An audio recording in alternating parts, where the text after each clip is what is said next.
Hello, I am Anna and this is Endless Space Disharmony. This is going to be my third Let's Play in this series, so without further ado I will go to a new game and select my Empire. The Empire which I'm going to be using is one based on the Volters. However, I never really use any of the default factions as I find all of them do not synergize very well. I'll go into more of that in a moment. So I'll add a new faction.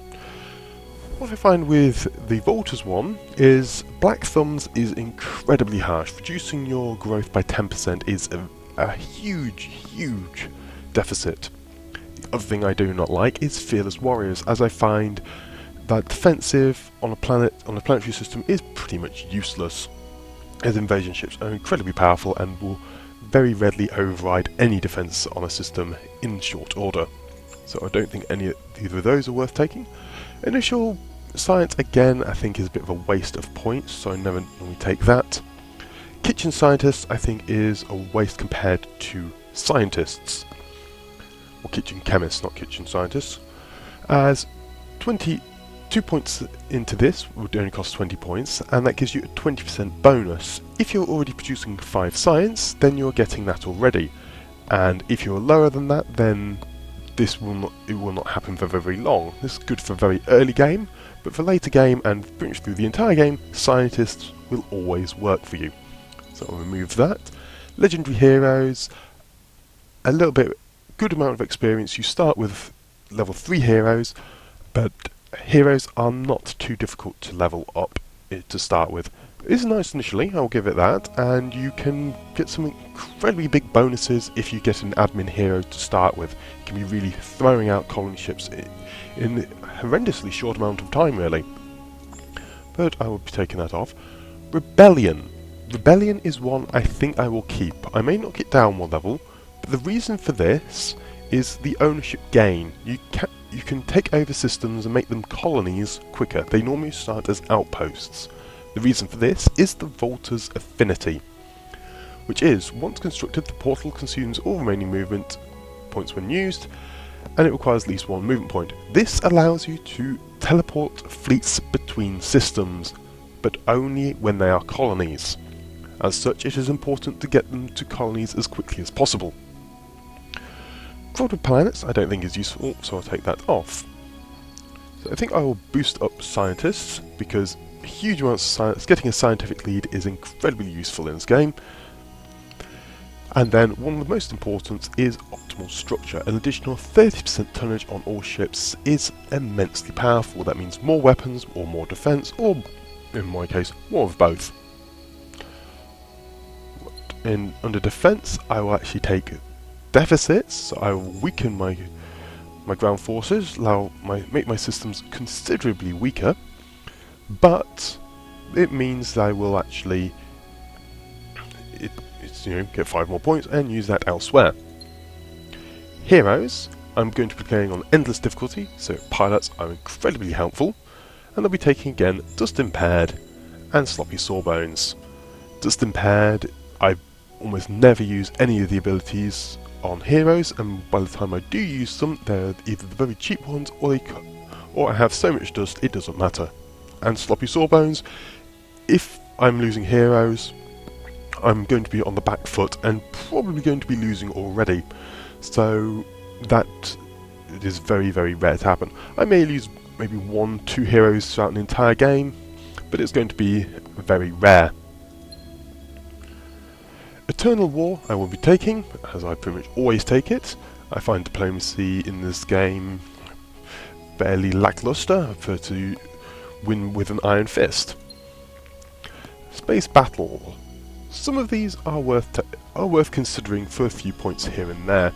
I've never really considered taking them all in one go. Mutual Understanding, though, for if you do go as a alliance-based race, is a very useful one to go for. Building.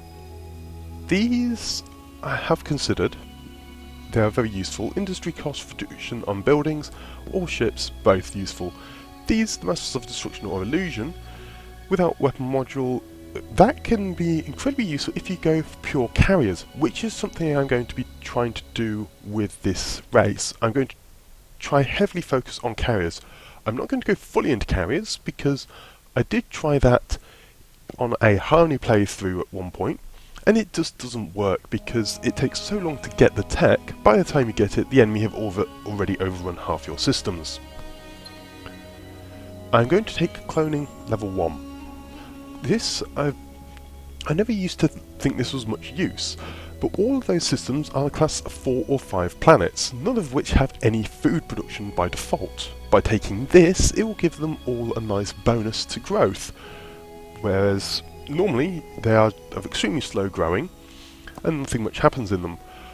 With my Sheridan forces, I don't need to take it really because I have so much income I can be purchasing all the upgrades. The Volters, I'm not going to have as much food production or dust production, so I need to increase it with food. I will also be taking Optimistic. This synergizes nicely with cloning, and also it does mean I can colonize more readily and to increase taxes for additional income. I have now gone over points, so I'm going to take off 1 point of the rebellion. If I can find it. Rebellion. Take 1 point of rebellion. This leaves me with 63 out of 65 points, and so the only 2-point tech worth taking is Dust Archaeology for getting a hero from the first turn. I normally get a hero on the second turn, but I think I might actually take that. One thing I'm going to actually also try is Slow Travellers. I don't normally take this as initial ships are pretty slow anyway, and making them even slower is a huge problem, but I have the Volter's Affinity, which will allow me to teleport between my own systems, so I think Slow Travellers is worth taking. This will in fact allow me to then go up to Rebellion, rank 2. I don't think I'll go for both Slow Travellers, I'm just going to try 1 point to start with and see how that goes. And so, I forgot to name them, but never mind, I will accept them as custom faction. And what one shall I go for? 10, I think I haven't tried like a small spiral with lots of empires. I normally, if I normally play it, I play on like the discs, the elliptoids, or those when I'm playing on large, or I go for Spiral 8. I'm actually going to try a Spiral 2, but with 8 empires. So this should give 4 empires per each arm of the galaxy and provide some in very early conflicts. Other than that, I will check the rest of my settings. So exploration events many, galaxies, it's galactic map, blah blah blah. I'm still going to go for no pirates, I find them just irritating. No battle timers, and that's okay there. And in the same here, leave everything pretty much average or random, average. Excellent. So, I think I'll leave all the enemies as random and begin the game.